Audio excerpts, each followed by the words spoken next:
Welcome to Command Control Power, the longest-running Apple consulting podcast. For over a decade, we've delivered weekly episodes filled with epic tech support stories, troubleshooting insights, discussions about managing clients and businesses, and interviews with industry colleagues and vendors, all tailored for our pro listeners. We also offer exclusive content through Patreon. This private podcast feed is designed specifically for IT professionals, providing valuable advice and guidance on tackling the more complex aspects of running your practice, working with clients and employees, and managing device fleets. With a modest monthly contribution, you'll gain access to a wealth of advanced Apple expertise, meaningful connections, and a community driven by a shared passion for Apple technology. Visit commandcontrolpower.com and click support to learn more. And now, on to the show. Welcome to another episode of Command Control Power. How are you guys doing this week? I'm tired. Yeah, Terrific. I hear that. I'm tired from mulching. Yeah. Hey, at least you get to be outside. You have some really green grass. It's like looking like you got some rain recently. It's just your lawn looks beautiful. Did. Well, yeah, it was just cut yesterday too. It just seems like it always looks the best. It's like after the cut, me, when I get a haircut. Yeah. I look like George Clooney, but most of the time this is what my wife has to deal with. That's why I'm wearing my Carhartt hat. Nice. I like that hat actually. It's different than what you usually wear on the noggin. I didn't buy it for myself. My wife bought it for me. So there you go. There you go. So someone with a little sense of style got you a little hat. Yep. That's right. Yeah. If she truly had style, though, she wouldn't have maybe tied the knot. I don't know. Yeah, how much style could she have, right? Yeah, exactly. Sam, what do you got going on this week? You're tired from work or just other stuff? Yeah, no, I'm in class this week, but so that's a whole other story. But I did have something that happened to me during a Sequoia update, if you guys don't mind me sharing. Yeah. So I had been actually I have an M1 MacBook Pro, so I was bit by the 15.4 update issue. So that kept botching until 15.4.1. Then I decided, all right, it's time. I think I was on 15.3.1, if I'm not mistaken. I updated to 15.4.1 one afternoon. It was like right after a long day of work, and I hit it. And then I had another computer I was working on while it updated, so I was still here for it. And when it came back, the computer was working fine, it appeared. And then all my windows started to open up. I started to grab one of the windows to move it, and all of a sudden it snapped into place on the left-hand side. And I was like, what? And it created a green box around it when I selected it. So then I was like, what the hell? So I grabbed another window and it snapped to the right and it had a yellow box around it. What? Yeah, I know. And I'm like, is there some kind of point update change that I didn't know about snap to grid or anything? And I started looking through my system settings, see if anything got turned on, and I couldn't find anything. I started to do some searching online because I was like, what is happening? All my windows are just snapping to the side and creating perfectly half my screen is my windows, and I can't control it at all. There's no way to just drag a window like normal to like any other place on screen. It was always snapping to the side. And the size. If I tried to change the size, it was boom, snap and a green box. That's crazy. And then boom, snap with a yellow box. Imagine if a client is dealing with this. I wouldn't know what to say. Yeah. So I don't suppose you guys have any theories on this as of yet. I've seen that feature, like where you can like hold down a modifier key and then drag the window, and then it snaps to like whatever I'm trying right now. You hold down Option, and then it drag and it swap. Yeah, okay, but I don't know about a green border and a yellow border. I don't think I've ever seen that. Yeah, and I was flabbergasted. I'm not sure what was happening, and so I went downstairs because I think we were having dinner or something like that, and I was like, I couldn't even focus. I was like, I got to go back upstairs. I'm like, I got to see what's going on with this thing because I can't take it. I can't start my workday tomorrow and have all this weird snapping going on. So I started to dig into searching online and trying to find some kind of an answer. And I literally typed in Mac Windows snapping green yellow box. Yeah. I was trying to I should have asked Jerry's girlfriend, but I couldn't figure it out. So it turns out, one of the things that I saw, which I immediately disregarded, was a tool for Dell monitors. It's the Dell Display Manager. Yeah. And I'm like, oh no, I have a Samsung monitor. I'm like, it can't be that. So I moved on. But when I came back to my senses after dinner, I was like, I have a Dell camera that I use. And then I looked and I have Dell Display Manager installed on my Mac because the camera that came with the camera that I installed it with, so to control some camera features. So as soon as I quit the app, boom, everything just fixed itself. Weird. And I went online and looked for the latest update. There's no update that's fixing this right now. I have the latest version. And it totally threw me off for a good long while, probably longer than it should have, until I figured it out. Isn't that crazy? Wow. This reminds me of Jerry's like Parallels Tools story, where it's what is going on with this? It looks like standard system behavior. Like it must be a problem in the Mac, but it's actually some third-party software that has a feature that we would never intended to use. And that's wild, Sam. I'm glad you figured that out. I was just looking to see if I have Dell Display Manager, because I think I installed it as part of my like troubleshooting when I was dealing with my Dell monitor. Like it needed I thought it might need a firmware update, that kind of thing. But I guess I don't. But yeah, it's you just never know. It's one of those things where you got to look to third-party software, and I guess searching is the key thing. Still, is if you use the right keywords, you might get a good result that you wouldn't have ever thought of. I don't know how else you figure that one out. I don't know. Yeah, I was digging, and it was really freaking me out. But yeah, so a little weird, crazy oddity that's not going to happen to too many people, maybe. But that little tool still doesn't have an update to fix it. Wow, kooky, as they say. Yeah, very kooky. I had the similar update issue on several client Macs, that 15.4.1 or what was it, 15.4. You couldn't install on any M1 Mac. Is what you were dealing with at first? Yeah, that's crazy. Yeah, I don't know, man.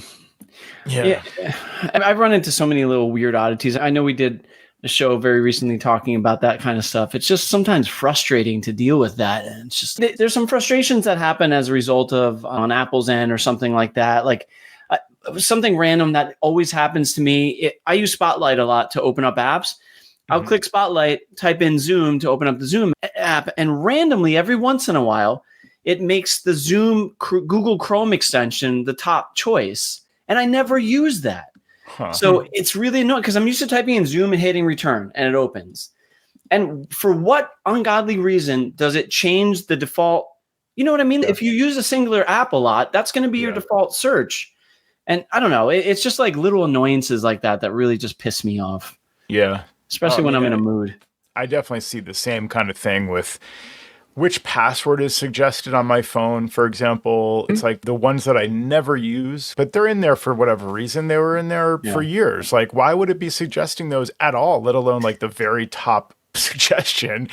Like, I've never used it to log in. You'd think that it would remember the last one that I used. It's not like I've never used this account. I use a different account with this website all the time. Why would it suggest this? It's like it's trolling me. It's like trying to suggest like annoying results first, just like to piss me off or something. It's weird. That's the thing. It's like almost designed to piss you off. And there's all these annoyances that occur to us on a daily basis. And a lot of times we're like, you try to make a mental note, I'm going to go back, I'm going to fix this once I'm done with this thing. But you're putting out this brush fire because some client reached out to you and then you forget about it. And then just the next time it comes up, it's just the same annoyance and you move on with your day. It's just really, it's what we deal with. And the OS is filled with it, both on the phone, both the mobile iOS and the Mac OS. It's true. And we're going to have a brand new one in a couple of months. We'll be all set for that.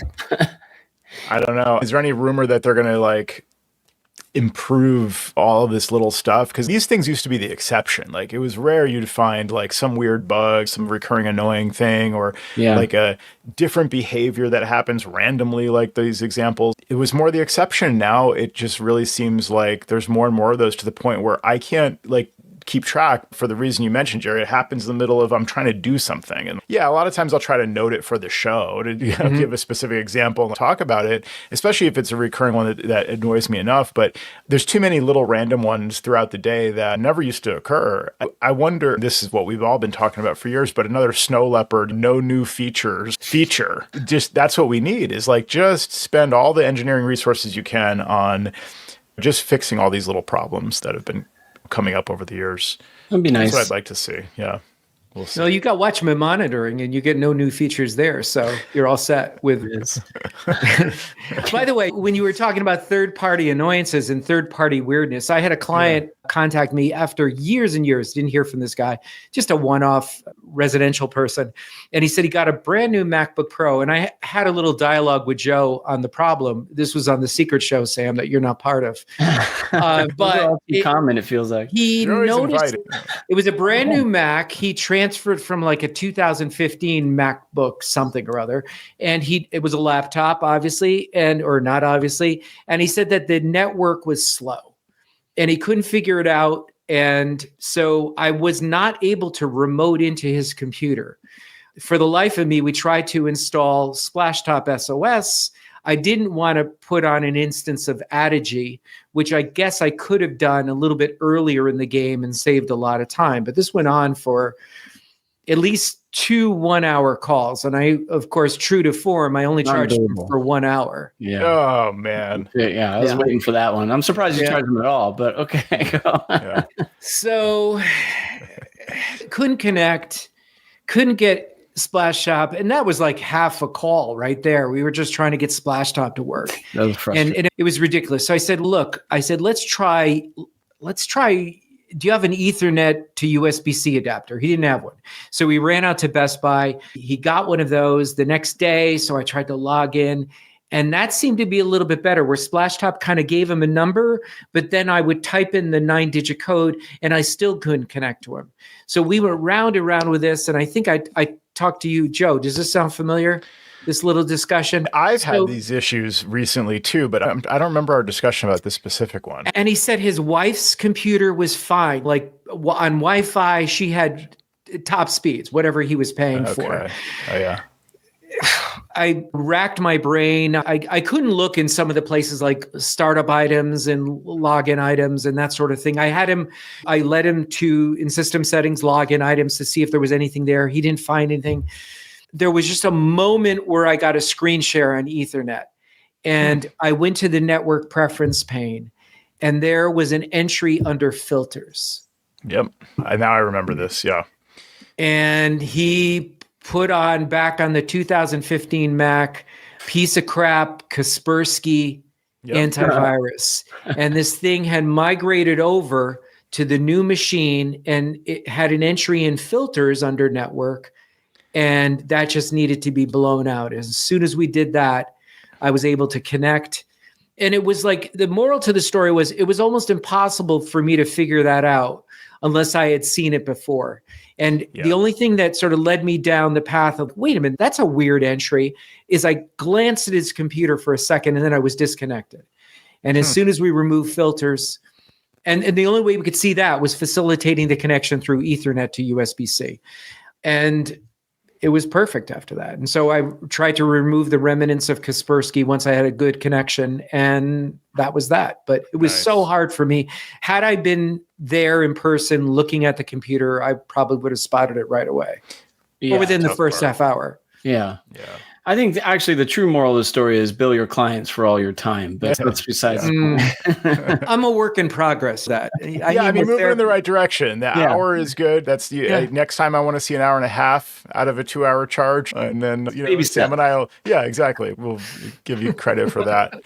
This is the kind of thing though, that you'd think Apple would catch. They made Migration Assistant, and it does tell you at the end that certain files could not be migrated. And sometimes it's group containers and cloud documents and things like that, I can understand that. And those will sync back and whatever, it's fine.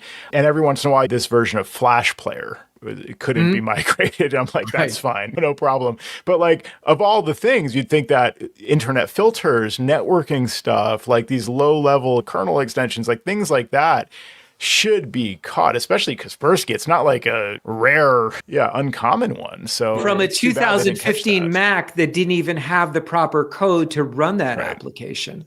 So why even bring any part of it over?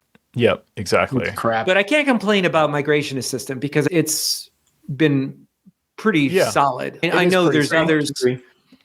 There's others on the Slack channel who will tell you what a piece of junk that is and how they manually migrate clients, but it's never really say that, but I've never had that problem. And I think in recent years. Yeah, for me, it's for as long as I can remember. Sure, we've had to develop our little workarounds to different things and like our formula that it's very repeatable that if you follow the steps that I use, which I talk about all the time, and people should just go back and listen to probably any number of previous episodes where any I talked show, about my really. little recipe. Yeah, exactly.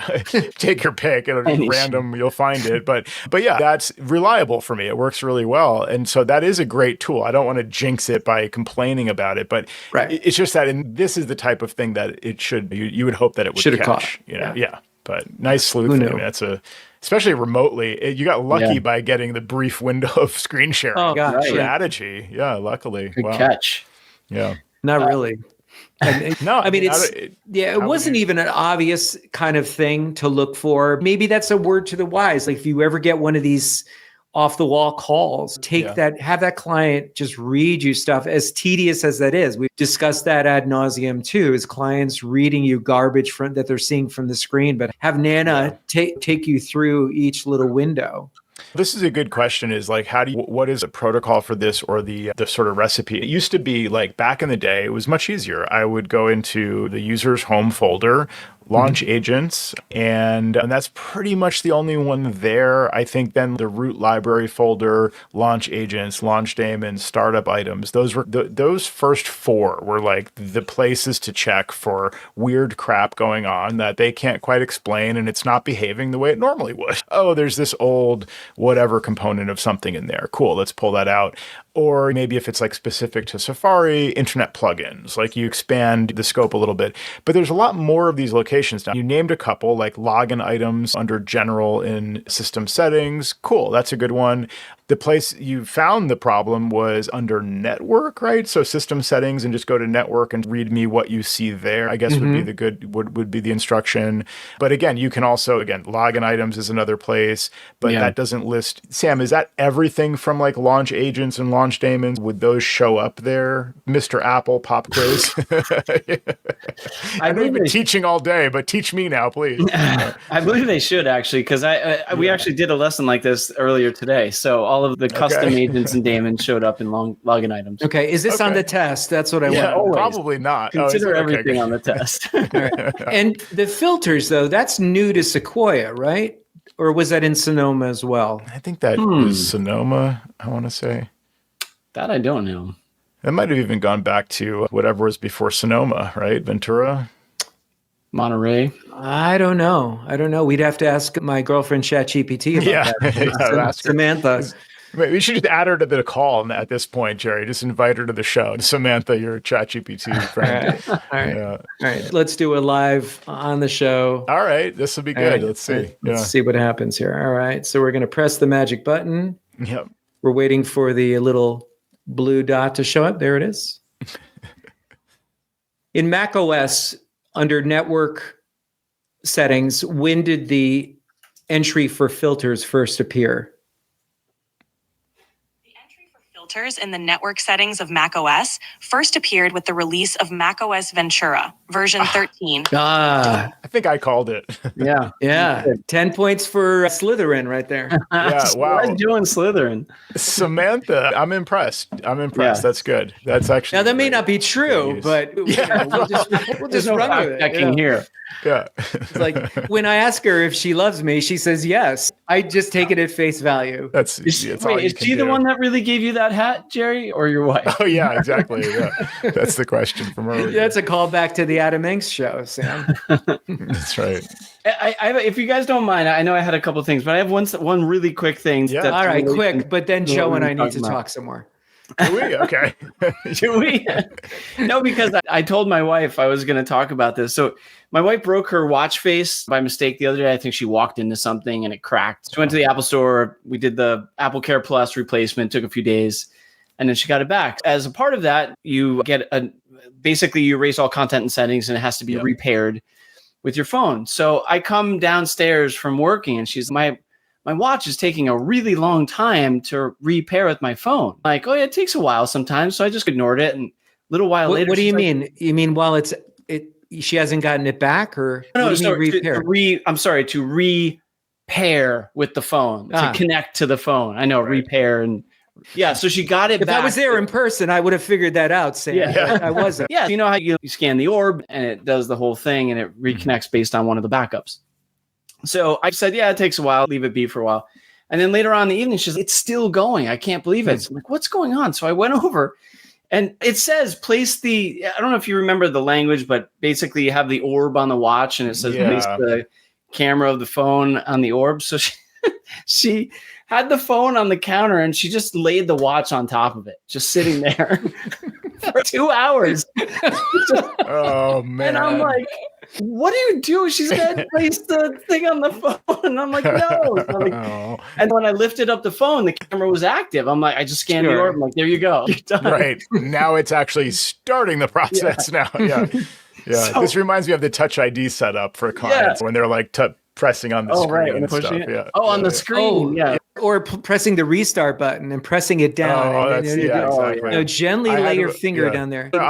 Press the iMac, press the power button twice to start the Touch ID pairing process. Yeah. Now they do that. Then the same problem. They disconnect you because they hold the button down or whatever. Now it's like sleeping and you're disconnected. Oh man. Or where it says rest your finger. So they're holding the finger there. Press thinking it down, yeah. No, not even pressing, where they think that's going to add, like all the little spaces will fill in just by simply putting the finger on the. Even though it says lift your finger. Yeah, lift your finger. You have to. I know. You have to tell them this is like how. Okay, now lift. Okay, good. Now place it again. Yeah. Okay, lift it again. I'm just reading what it says on screen. It's just I don't feel like I'm adding much value, but you just have to walk people through that sometimes. Yeah, and sometimes I see all those things filling in. See how they're filling in there. Keep that going. You're doing good. Yeah. Don't stop. There is an interesting thing though, isn't there, with training the Touch ID sensor where it actually doesn't, if you press the button down, it doesn't sleep the machine like it normally would. It like catches that, and it like tells you not to do that, basically. Like it doesn't. So in that special mode of training Touch ID, it's like not responding to the press of the button. It's just telling you not to press the button, but it doesn't actually put it to sleep unless you hold it down, I guess. Then that would be you could do that. Yeah. Which they are going to, some people will do, but I remember the old Touch ID phones. I think they used to like buzz when you pressed instead of I don't think the fingerprint sensor on the keyboard does that, but that's what the phones used to do. I remember. That's a good point. Yeah. But what did they call it? Haptic? Yeah, the haptic. The haptic touch has been gone from the phones, which is actually, I miss it. For some of our clients. Personally, I don't miss it, but it was good. It was good to get that little vibration, a little feedback. Yeah. Yeah. It was helpful for sure. When did they remove? Should we ask? Oh my God. They're going to do a whole show of Ask Samantha. Yeah. You should rename it, Jerry. Can you rename it so it responds to that? Hey, Samantha. Hey, Samantha. You don't have to say hey. You just start. You just have to press the thing. And of course, if I had to say hey, it would get on my nerves, Joe, because I don't. You don't like that. People send me emails that say hey, Jerry. Hey. I sometimes start a text to you and I say, hey, Jerry. Oh, no, go back. Wow. Hi, Jerry. Did I know this? Because I do hey a lot. So, Jerry, you must really get annoyed with me because I think I always say. Yeah, text I don't mind. It's the emails. Okay. Email's a little bit more formal. Gotcha. Yeah. I still treat it that way, too. Whereas in a text, I never say hi, whoever. I just start talking usually, like with a friend or whatever. But even with an email to a friend, I might say hi, so-and-so, comma, and then you get into it's just a little different format. Yeah, it's weird. There's been a couple of times where I met with clients and I've caught myself saying and then I correct myself. What's wrong with you want to say yes instead. I say yep sometimes. Is this the monitor I should buy? Yeah. Yes. Yeah. I was working with a client or an employee of a client, and this woman, English was not her first language. She was asking, rephrasing the same question over and over again. So instead of me saying yes multiple times, of course, I wouldn't say yeah. I kept on saying indeed. So she'd say, but blah, blah, blah, blah, blah. And I'd go, indeed. And then she'd ask it again in a slightly different way. So after about the fourth or fifth indeed, she said, what do you mean by indeed? I'm saying it was very sweet, because I don't speak another language. So who am I to laugh? But I said, I'm saying yes. I'm saying yes to you. Yeah. Yes. Indeed means yes. And she said, oh, okay. So she stopped asking the question. You're done. She thought you were saying like, come again. Like, say what? Yeah. Yeah. Huh? Yeah. Oh man. All right. I'm not allowed to talk anymore. Yeah. No. All right. So Why? Because you didn't say hey? No. Can't tell any more stories. Go ahead, Joe. I got a couple little things here. So first of all, Backblaze, I'm not going to harp on them, but something I noticed that I wanted to bring to the attention of our listeners. By default in Backblaze, do you guys remember what the excluded file types are? Do you know that offhand? Because I don't often think about this, but it's like in a list when you go to select the disk to back up or whatever the source, the selection. So they remind you there of these excluded file types. So ISO, like a CD, like a CDR type thing. DMG, which I thought was interesting because you might use a DMG, or that's probably the most common concern would be like if you use an encrypted DMG to store something. Yeah. I've done that in the past, not Me too. for a long time, but yeah, that would have been excluded. That might be the most sensitive, important data. And like the DMGs are just all excluded by default. So that's just something to know. Also a sparse image, which again, could be used similar to a DMG, like a growing DMG basically. But I guess a sparse bundle would be used for time machine backups. I'm not sure if a sparse image is used very regularly, but something just to keep in mind about Backblaze. Yeah. But yeah, just built-in. So this is actually interesting because in that exclusions, those file exclusions, normally when we set up clients, we don't add other files. We assume that whatever they need to have excluded will be excluded. So back a couple episodes ago and by the way, when I was editing this particular episode, I should have said, I always have these funny little comebacks, but it was talking about the MacBook Air that flew off my car. Sam, you haven't heard this, but so you got to go back and listen. That's a good one. Yeah, I'm going to have to go listen now. Yeah. It actually, as of today's recording, it hasn't been released, but it's in queue. But when I was relating this story to you, Joe, I should have said when I was little, my dad always told me someday MacBooks will fly. And it was just me wishing that would happen. Someday we'll drive around and your MacBook will fly. All right. But anyway, so I got it. That's not a joke. I love it. So I recovered through a Synology Time Machine backup. Right. And that all worked well. And then I removed Backblaze and I reinstalled Backblaze, rebooted between rinse, repeat kind of thing. Yeah. And then inherited the backup. And it's been I don't know where we stand today, but it's been inheriting for days. No, it completed the inheritance, but then it says still completing the initial backup. So even though it's inherited, that's a message that says initial backup in progress. And I had some dialogue back and forth with Backblaze support professional, and they told me it's in a state of deduplication.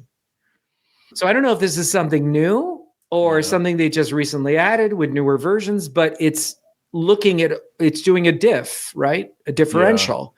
Yeah, sure. So but they're calling it deduplication, right? So I said, I don't know if it's doing that. I wrote back and I said, because it looks like the file count hasn't changed. It looks like I'm not backed up. And if I open up the Backblaze preference pane, it tells me I've got the green check mark, but it still says initial backup is still completing. So one of the fixes that this Backblaze professional told me, and here's where it ties into your story, Joe. She said, you need to go into the library folder and find your mobile documents and add that to the exclusions. Like, this is like the thing is, you don't want to exclude that. Yeah. And the other thing is, it just seems not to harp on them, but things are getting more and more convoluted.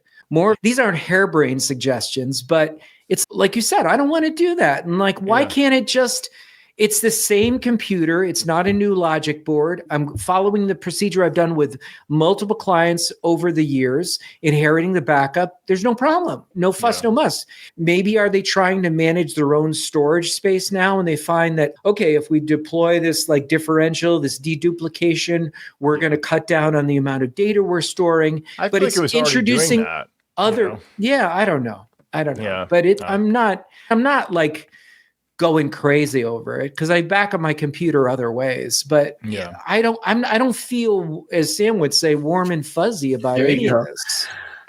totally. No, Not Samantha, Sam. This is Sam Valencia on this show. Yeah. I'm not sure which one. You might feel warm and fuzzy with Samantha. I'm not sure. Maybe.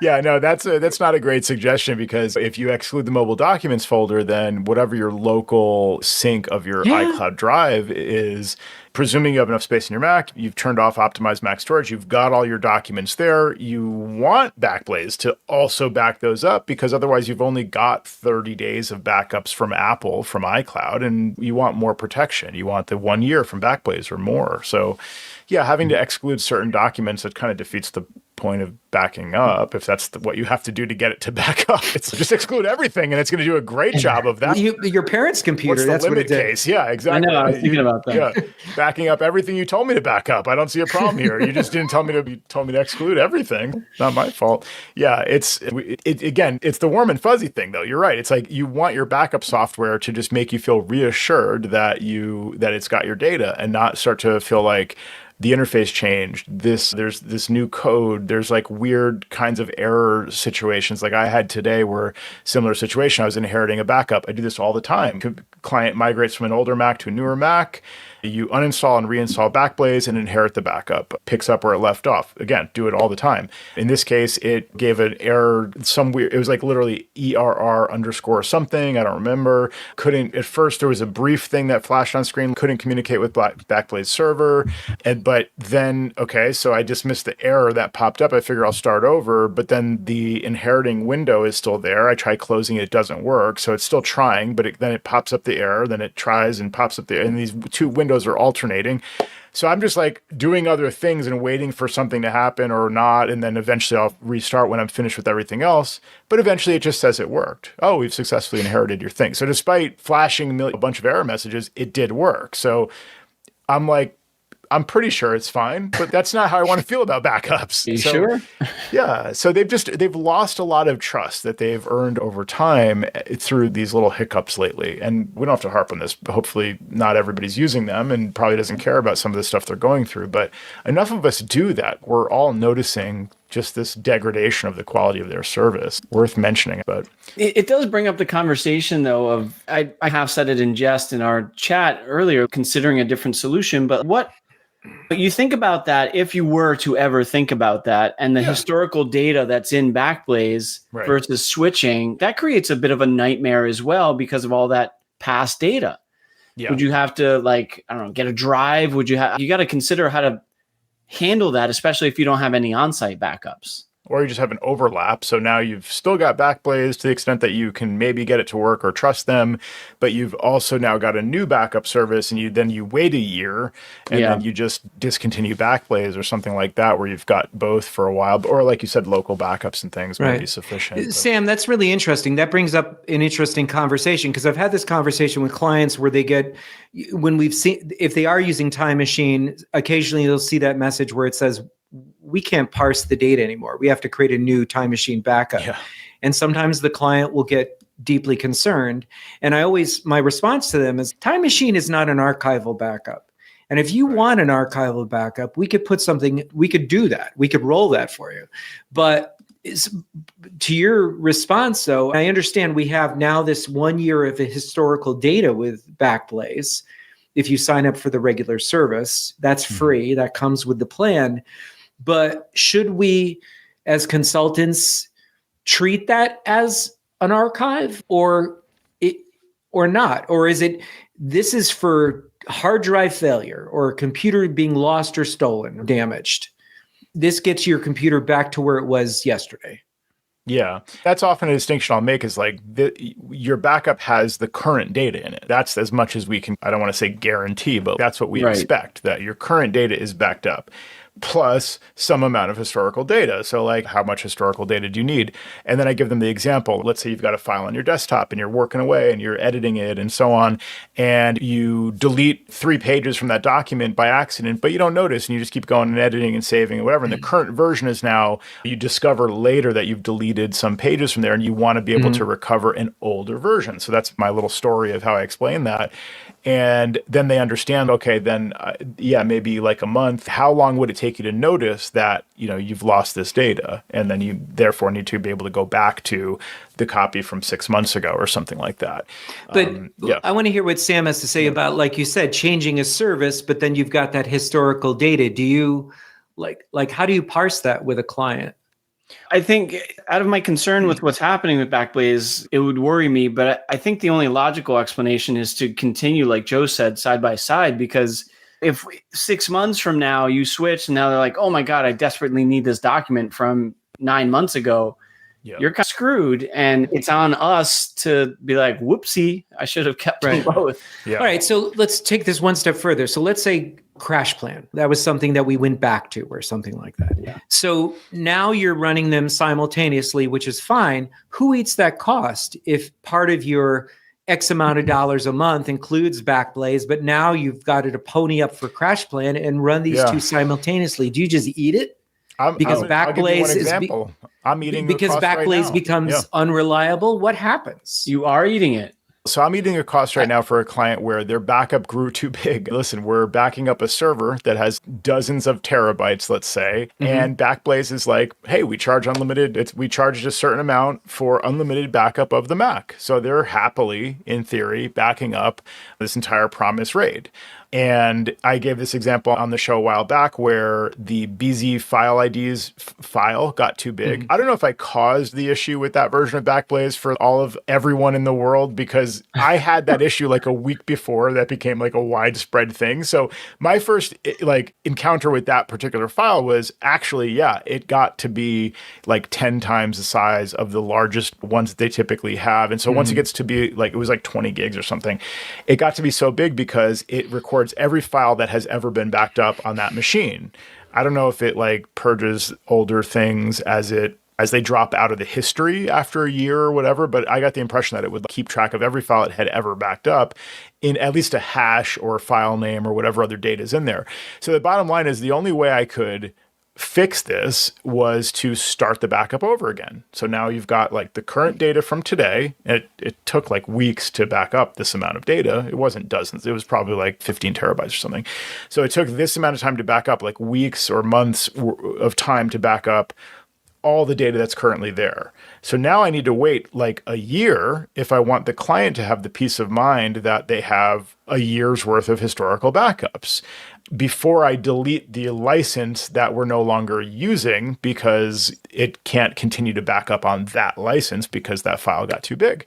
Backblaze's solution was we just uninstall, reinstall, inherit, or I forget. No, I couldn't inherit. I would have had to delete the original backup and just start a new backup if I didn't want to pay for an extra license. So I'm like, that's a cheap price for me to pay a few bucks a month Backblaze, because in that case, I'm including Backblaze with my plan, with my monthly plan. So that's just one example. That's a one-off thing that I was happy to do. But to your point, Jerry, more broadly speaking, if I suddenly declare Backblaze unreliable, and if I had been including Backblaze with all of my clients to switch backup providers, I'm eating that cost unless I want to tell my clients we only ever really promised a month's worth of historical backup or whatever. If it depends on if you had included some kind of guarantee of how much historical data did you include with your backup. If you're just going by what Backblaze includes, it's a year. So I don't want to just delete the Backblaze license, lose that historical data, and start fresh with 1 day of backup history at this client that I promised they'd have a year. I'd have to eat that cost, to your point. So, but let's say you have a customer that's 15, 20 computers. Yeah. So you're going to eat all of that times a year. Yeah. No, I'm not saying I would want to do that. And I don't actually include Backblaze with most of my plans. It's just a few exceptions. Yeah. But I'm glad I don't, because I hadn't thought about this scenario where if you have to switch providers, it came up in your example too, Sam, of email backup history. If you wanted to switch to a new provider, you've got 7 years that you need to keep in your litigation hold or whatever. There's no way to migrate that to a new provider. So you're stuck with the provider you chose unless you want to basically start a new one and then just wait while you're still paying the old one, which is not tenable for larger clients. We're talking about a RAID, but I was thinking primarily we're talking about workstations with Backblaze, right? Or are we talking about... Yeah. So I guess if I was thinking of a traditional server, I would hope that I have an on-prem as well as Backblaze. So in that case, it may be like, but yeah, you'll lose the historical cloud, but we always have it. But the workstations is the bigger problem because you're not likely going to have a local end cloud of all the client workstations. No. So yeah, I guess it really depends on the situation, but it still sucks either way. I think I could make a case for the client to pony up for that cost though. I would say it's not my fault. It's not your fault, but this company now, I'm saying if they suck to the point where you can't use them anymore. Yeah. I mean, I think you could. I don't know, though. I would play devil's advocate and I would say, hey, look, you told me that you were with my monthly price that I've been paying. I'm getting a year's worth of historical backups included for all 20 workstations. You picked the wrong provider. That's your problem. You picked the wrong back end provider. Hey, you could have been backing it up to your crash plan server in your office. You could have chosen Carbonite. I hear good things about them. Whatever. And it's Dolly Drive. Dolly Drive. They have Cloud Miros. No downtime. Yeah. So take a drink. Yeah, exactly. Cloud Miros. I'll drink to that too. But yeah. I'm trying I think it's a fair point to make the case to say, hey, look, we've got a little problem here. That we don't trust this provider. So luckily, we're looking out for you. We're going to switch you to this new provider. During that transition phase, there's an extra cost incurred.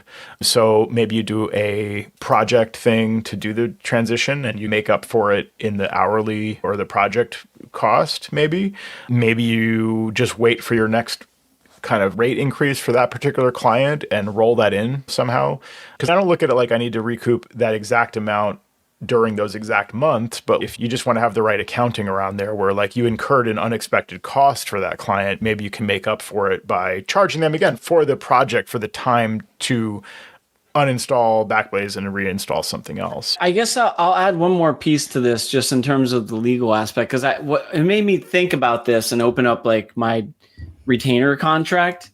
Yeah. And we do say in here that we make no warranty concerning the integrity and security of customers' network digital files or other information contained on customers' computer systems. So I'm not saying that this is what I wouldn't like read this off to them and say, hey, it says right here, according to Article C, that you're screwed. Yeah. But at least I think I was just trying to think of myself legally, what could happen to me if something goes wrong with a software vendor that we recommend. And I do remember some of this being in the language, but I wanted to read through it to make sure that we're absolved of any responsibility. But it still lends the question of the client relationship. What do you want to do there to make them feel whole about what you're providing for them? And you're right. It's on us to be like, this is the one you chose. What are you telling me? They suck now. Yeah, exactly. And you're talking 15 workstations. That's $1,500 for a year that you have to eat. It could be substantial. Yeah. That doesn't scale. Backblaze bankruptcy. .com? That's what you would declare. You declare Backblaze bankruptcy. Okay. So you're selling a new domain. Yeah, I know. That's not a bad domain to go grab now, though. That's true. I feel like we're short sellers here. All we do is harp on Backblaze, but it's just from our own experience. That's it. It's like I have no stake in it. In fact, I want them to succeed. But here we are, like, what the heck, guys? Yet again. Yeah, it's a crazy one. Here's another company I'd love to hate, which is RingCentral. Do you guys, Jerry, I know you use them, but have you, and Sam, I forget who, you don't use RingCentral, right? Who do you use for phones? Zoom. Zoom. Okay, nice. Yeah. So I haven't seen this anywhere else, but Jerry, you must have noticed this when Microsoft calls you back, even like whether you want them to call or not, you know how they call, right? Mm-hmm. So when they call you, does it show on your caller ID as suspected robocall? Have you noticed that? I haven't noticed. Oh, really? Okay. So every single time Microsoft calls me, the caller ID shows in all caps suspected robocall. So I don't know if Microsoft pissed off RingCentral at some point. That's my only theory on this, because like I didn't do that. I don't know where that's even coming from, but yeah. So it's a weird, and then the calls don't get handled smoothly every time. So anyway, something I've noticed. I'm curious if anyone else out there has seen that suspected robocall. Well, it could be. Yeah. It's probably not the area code, but it's probably the prefix. So the prefix is probably in a bank of flag numbers for them. So unfortunately, Microsoft owns that prefix for their support. So maybe, yeah. I was thinking it would be like maybe just too many customers thought that it was a I see. scammer Reported it. call it like, this is Microsoft, but it's from reported it. Yeah. I thought you were leaving RingCentral, Joe. I was trying to. I think I'm almost there. So phone.com, the feature that I wanted was sharing a SMS inbox. It seems so simple to me. If you have a very small company like mine where you might want to have multiple people use the same like text message bucket, like a client texts my main company number, and depending on who's available, whatever, Tim or I could respond, and we would want to be able to see each other's responses and also importantly reply from the main company number. What happens now is with RingCentral, this is the best they can do for the last like 15 years that they've been talking about, like group SMS support or whatever, is a customer can text the main company number. Great. That, because we don't use that as like one of our extensions, that's the company number. There's no like mailbox that goes into it, just gets emailed to, I can have it emailed to anybody I want. So it emails to both me and Tim. So we see the text coming in by email. Fine. That's okay, but not that great anymore, but at least we get the text. To reply to it, what I'll do is I'll just reply to the email. I'll take all the formatting crap and put the client's email address in the to field, whatever. I clean it up and then I reply by email. But they're texting me. They're looking for a response by text. So that's not great. Maybe I'll CC Tim on it so he sees I replied to this email of a text from RingCentral. So at least we're not like doubling up the work.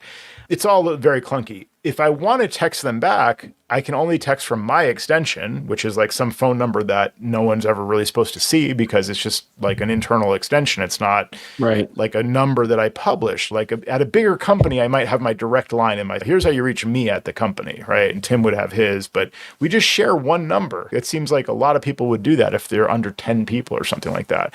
Anyway, Tim has his own. So when he gets the text or whatever, like he texts them back. Or if he needs to let a client know he's running late, he'll text them from his RingCentral app. And again, the text comes from like his extension. So it's clunky. And I want this to be just from the main number and to the main number and share the bucket.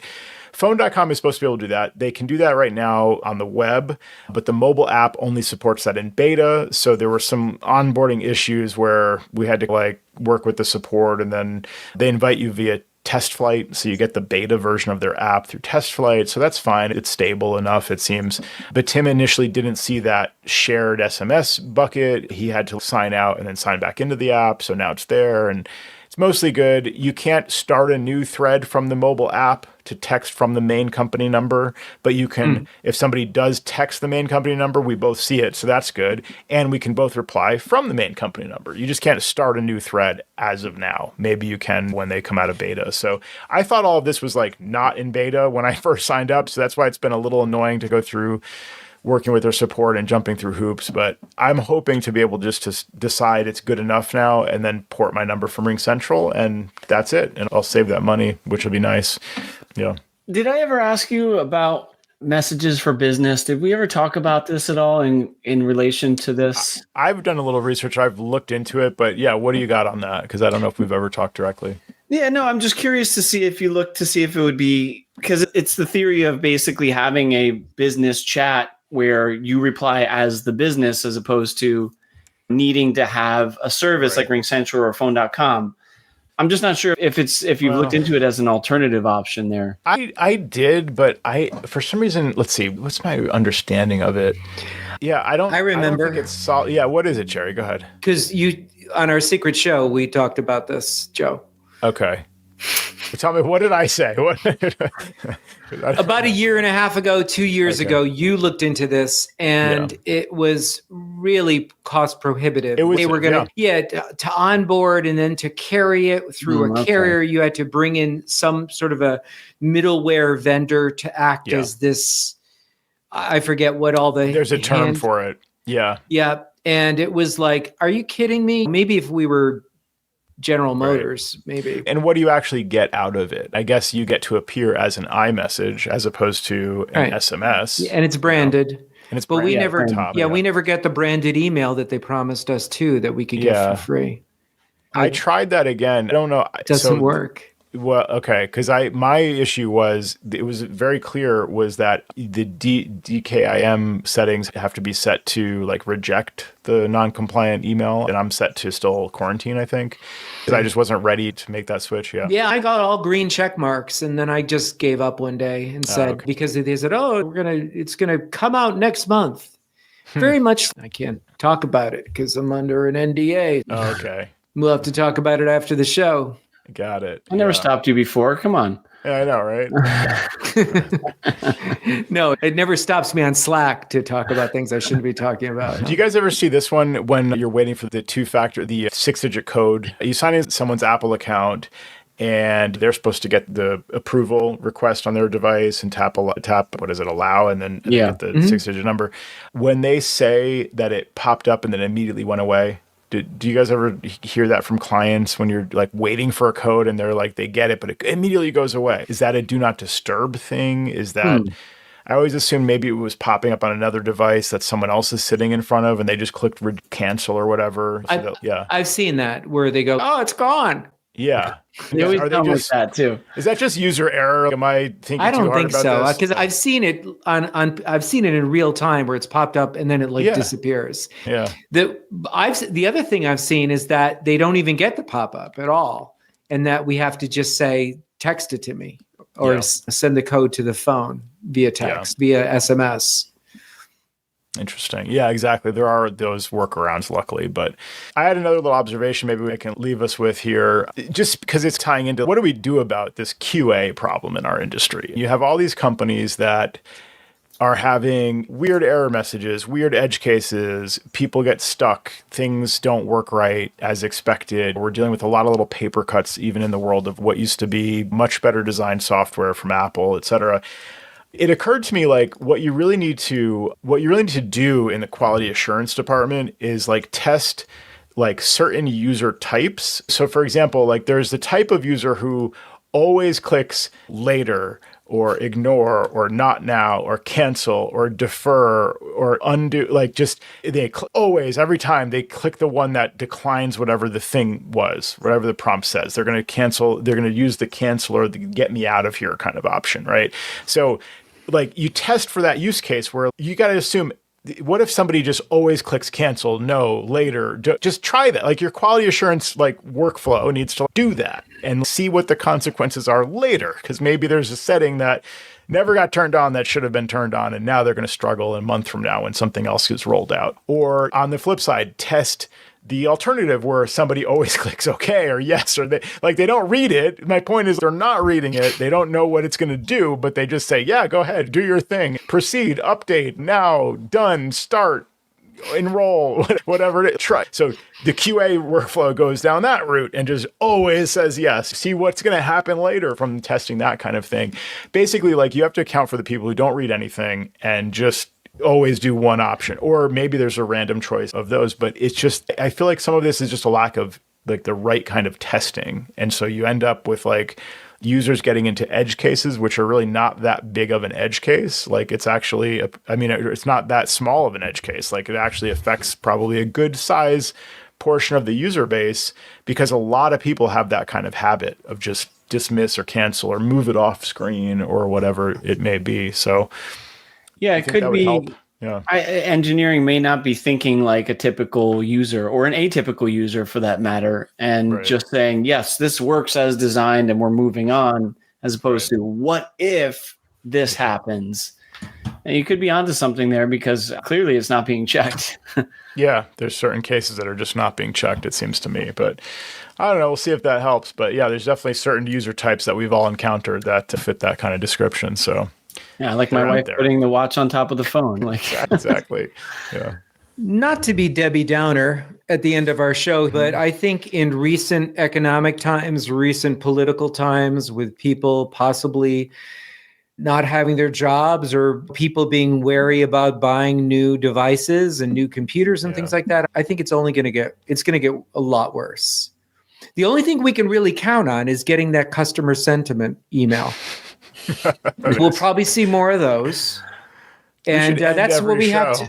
Yeah, that's how we should live our lives. Just look forward to those. Look forward to those. Always How did we do? Yeah. Yeah. Maybe it really should be at the end of our show. Instead of the little outro music or whatever else goes on at the end of the show, you just say, how did we do? And then just, I don't know. Press 1 to like. Yeah. Exactly. Press 2 for thumbs down.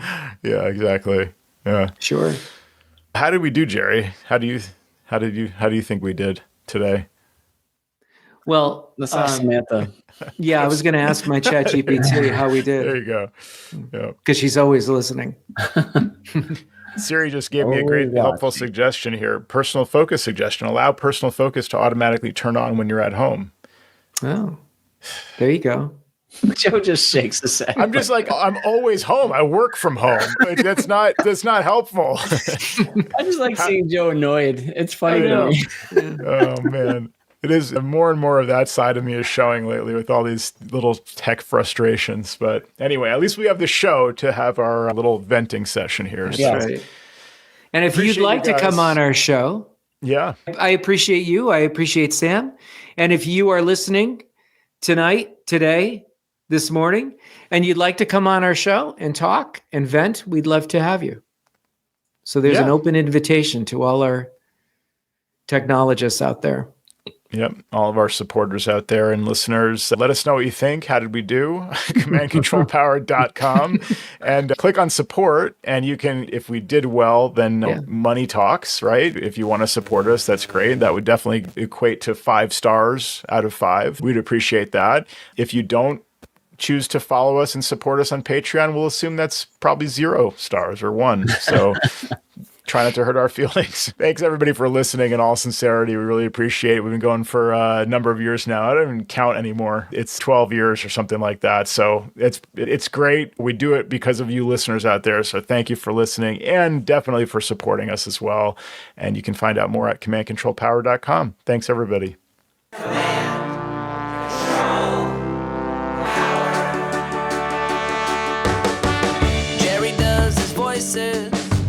Customers of all kinds. Am I on the cloud?